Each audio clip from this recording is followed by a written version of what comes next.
அருமையானவர்களே, இந்த நாளிலும் அவனுடைய வார்த்தை நம்மிடத்திலே கொண்டு வருகிறேன். எல்லாம் நிறைவேறும் மாதம். எல்லாம் நிறைவேறும் மாதம்.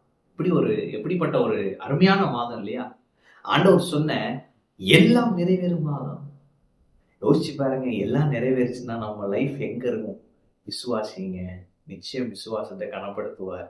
அவர் வார்த்தை அவர் நிறைவேற்றுவார். பாருங்க, ஆண்டவர் எல்லாவற்றையும் செய்ய ஆயத்தமா இருக்கார். ஆனா நம்ம அவர் செய்வார்னு நம்புறோமா? ஆண்டவர் நம்முடைய விசுவாசத்தின் அளவை இன்னும் அதிகரிக்கணும்னு நினைக்கிறார். பெரிய காரியங்களை எதிர்பாருங்க. கர்த்தர் என்னவெல்லாம் சொன்னாலும் அதெல்லாம் நிறைவேற்ற போதுமானவரிலும் அதிகமானவராய் உங்களோடு கூட இருக்கிறார். லூக்கா 1:45 பாருங்களேன். அங்க எலிசபெத் சொல்றாங்க, விசுவாசித்தவளே பாக்கியவதி, கர்த்தராலே அவளுக்கு சொல்லப்பட்டவைகள் நிறைவேறும்.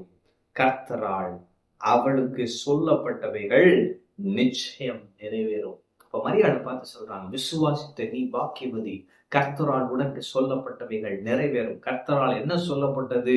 கர்த்தருடைய தூதன் வந்து மரியாதை பார்த்து சொன்னாங்க, கிருபை பெற்றவளே நீ வாழ்க.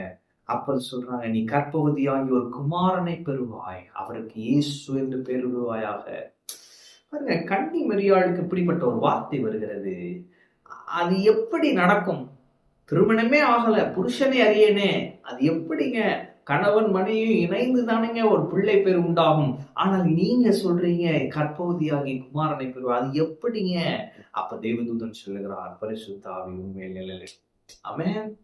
அப்ப அந்த பிக்சரை நம்ம புரிஞ்சுக்கிறோம். ஆனா அன்னைக்கு அவங்களுக்கு புரியல. நீங்க நமக்கே புரியல, அது அடுத்த விஷயம்.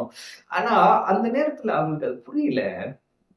கர்த்தர் சொன்னது சில நேரம் நமக்கு புரிகிறது இல்லை. அந்த நேரம் எப்படி எடுத்துக்கணும்ன்றதுக்கு இது ஒரு பெர்ஃபெக்ட் எக்ஸாம்பிள். அப்ப நம்ம என்ன சொல்றாங்க? தேவதூதன் எல்லாவற்றையும் சொல்லிவிட்டு தேவனால் கூடாத காரியம் ஒன்றுமில்லைன்னு சொல்றாரு. உடனே மரியாள் சொல்றாங்க 38ஆம் வசனத்துல, இதோ நான் ஆண்டவருக்கு அடிமை, உம்முடைய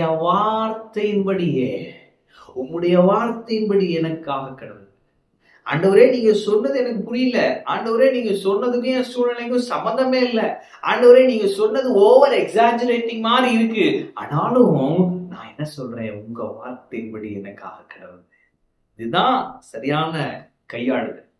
அப்ப கர்த்தருடைய வார்த்தை வர்றப்ப நீங்க ஆமென் மட்டும் சொல்லுங்க.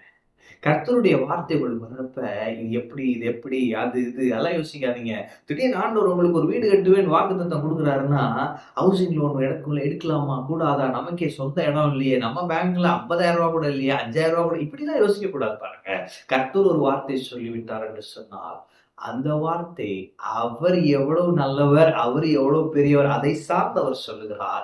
நம்ம பட்ஜெட் வச்சு அவர் சொல்லல, நம்ம திறமை தாளந்து வச்சு அவர் சொல்லல. எனவே ஆண்டவர் ஒரு காரியத்தை சொல்லும் பொழுது அதற்கு ஆமென் என்று சொல்லி படுங்கள். ஆமென். அப்ப நம்ம இப்படி சொன்ன உடனே வருது, விசுவாசித்தவளே பாக்கியவதி, கர்த்தரால் அவளுக்கு சொல்லப்பட்டவைகள் நிறைவேறும். நிறைவேறினதா? நிறைவேறினது. ஆமென். அப்ப கர்த்தர் என்று உங்களை பார்த்து சொல்லுகிறார், விசுவாசிக்கிற நீ பாக்கியவான், விசுவாசிக்கிற நீ பாக்கியவதி, நான் உனக்கு சொன்னவைகள் நிச்சயம் நிறைவேறும். அது ஒரு பெரிய தாக்கத்தை ஏற்படுத்தும் என்று சொல்கிறார். என்று சொன்னால் மரியாளுடைய வாழ்க்கையில அவங்க இயேசுவை பெற்றெடுக்கிறாங்க. இயேசு ஒரு பெரிய தாக்கத்தை ஏற்படுத்தினார். இந்த நான் சொல்லுகிறேன், தேவனால் சொல்லப்பட்டவைகள் நிச்சயம் நிறைவேறும். அது பெரிய தாக்கத்தை தேவ ராஜ்யத்திற்கு என்று ஏற்படுத்தும். நீங்கள் பெரிய காரியத்தை பிறப்பிக்க போறீங்க. கர்த்தரால் சொல்லப்பட்டவைகள் நிறைவேறும். ஆமென். கர்த்தர் உங்களோடு இருக்கிறார். கர்த்தர் உங்களை ஆசீர்வதிப்பார்.